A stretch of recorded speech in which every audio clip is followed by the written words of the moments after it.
사상입니다. 다사는 자신이 살던 시대 상황을 정확하게 진단하고 이를 개혁하려고 정열적으로 노력한 개혁주의자였다고 생각합니다. 큰 혼돈에 처한 현재의 우리 사회를 언론이 올바르게 진단하고 분석하고 대책을 제시하는 데 대해 다산의 비판 정신과 개혁 의지는 귀중한 길잡이가 아닌가 생각이 됩니다. 다산은 그의 목민신서에서 부패한 관료들이 학정에 시달리는 민중의 악법을 적나라하게 고발했습니다. 둘째, 언관의 역할에 관한 다산의 말씀입니다. 다산은 왕조시대의 오늘날의 언론인과 유사한 역할을 하는 언관의 임무에 대해서 언급하여 언관의 자리에 있을 때 모름지기 날마다 사례에 맞는 말과 직언을 펴야 하며 위로는 임금의 잘못도 척하고 아래로는 백성의 숨겨진 고통도 전해야 한다고 말씀했습니다. 그러면서도 언관은 악질적인 관리를 제거시킬 경우 모름지기 지극히 공정한 마음으로 처리해야 한다고 강조했습니다. 이것은 오늘 우리 언론의 공정성을 일깨워주는 귀중한 가르침이 아닌가 생각합니다. 다사는 여론을 중시했습니다. 그는 목민과는 민의를 파악하도록 적극적으로 노력해야 하며 백성들이 직접 관하에 호소하는 데 지장을 주는 제도적 결함을 시정한 것을 주장했습니다. 그는 민의가 제대로 전달되지 않은 원인으로 수령 자신이 실정과 짧은 임기 그리고 아전들이 횡포를 들었습니다. 이를 시정하기 위해 목민과는 고을에 부임하는 첫날 사족과 백성들 여러 명이 한 곳에 모여 고을이 병폐를 적은 뒤 이를 봉투에 봉하여 제출하는 제도를 제안했습니다. 그는 또한 계절이 바뀔 때마다 첫 달 초하룻날 향료에 지시하여 여론을 보호하도록 하는 한편 어려움을 겪는 백성이 자기 부모집을 찾듯이 쉽게 수령을 찾을 수 있도록 분위기를 만들고 부정부패를 고발하는 백성을 처벌하지 않는 일종의 저항권을 인정했습니다. 셋째, 다산이 강조한 선비정신은 오늘날 우리 언론인의 윤리와 행동준칙 설정에 귀중한 참고가 된다고 생각합니다.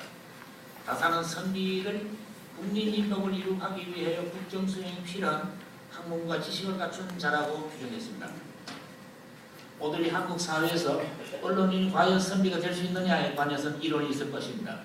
그러나 최소한 언론의 이상으로 지향하기에는 사회 정의의 실현, 억강 부약, 탄압을 무릅쓴 언론 자유 수호, 불평 부당 등 언론 본연의 자세와 관련해서 다산이 강조한 선비 정신은 귀중한 가르침이 아닌가 유의할 필요가 있다고 생각합니다. 언론이 우리 사회에 요구하는 시대적 요구와 이념 그리고 가치를 남보다 앞서 제시하는 지도적 역할을 할 것을 요구받고 있다는 점에서 옛날 선비의 역할과 유사한 기능을 맡고 있다고 생각합니다.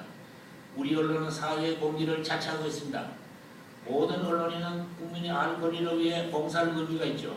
현재 우리 언론인들이 과연 누구의 이익을 위해 존재하고 있는가라는 심각한 질문에 대해서 올바른 답을 하려면 다산의 가르침을 따라야 할 것입니다.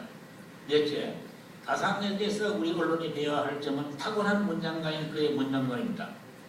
그가 남긴 많은 시와 산문들은 다산이 인류 문장가임을 입증하고 있습니다. 그게 육아의 지인 전남 강진에서 관리들 토색질로 굶주린 백성들이 시체가 넘쳐나자 그 시체에 올려둔 파리떼의 모습을 보고 쓴 파리를 예도함이라는 그런 너무도 감동적입니다. 그러나 다산은 기교본의 문장학을 엄격히 경계했습니다. 다산은 미사 여부를 늘어놓음으로써 좋은 글이 되는 것이 아니라 글을 쓰는 사람이 부단한 노력을 통해 글이 참듯이 결코 우러나야 참된 글이라고 했습니다. 다산의 문장론 역시 오늘날 우리 언론에 그대로 적용되는 이론은 아닐 것입니다. 신문이든 방송이든 인터넷 매체이든 모든 언론 매체에는 그 독특한 기사 문장체가 있습니다.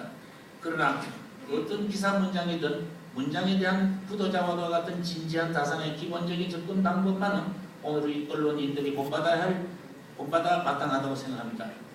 다산은 또한 우리나라 사람들이 우리 서민들의 문장에 눈을 돌리지 하지 않으려는 태풍을 지적하고 걸핏하면 중국의 일을 인용하는데 이 또한 필요한 품격이라고 강조하면서 우리나라의 문헌들을 취하여 그 사실을 채집할 것을 권했습니다.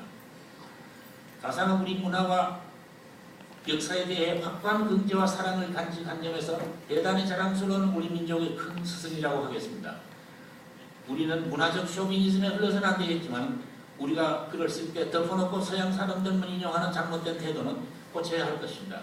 우리 고유의 문화와 전통을 사랑하고 가꾸는 것이야말로 인류 문화 발전에 우리 민족이 기여하는 한 방법이라고 하는 점에서 다산의 가르침은 우리 언론이 귀중한 교훈이 아닌가 생각합니다.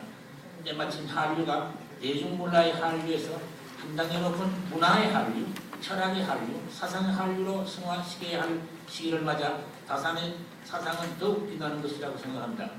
본인의 발표는 여기서 끝내겠습니다. 오늘 세미나에서 혼돈의 시대에 살고 있는 우리들이 다산 정약용 선생에 옆에서 우리가 나아가야 할 길을 어떻게 물어야 할지 깊이 있는 토론이 되기를 바라고자 합니다. 여러분 경청해 주셔서 감사합니다.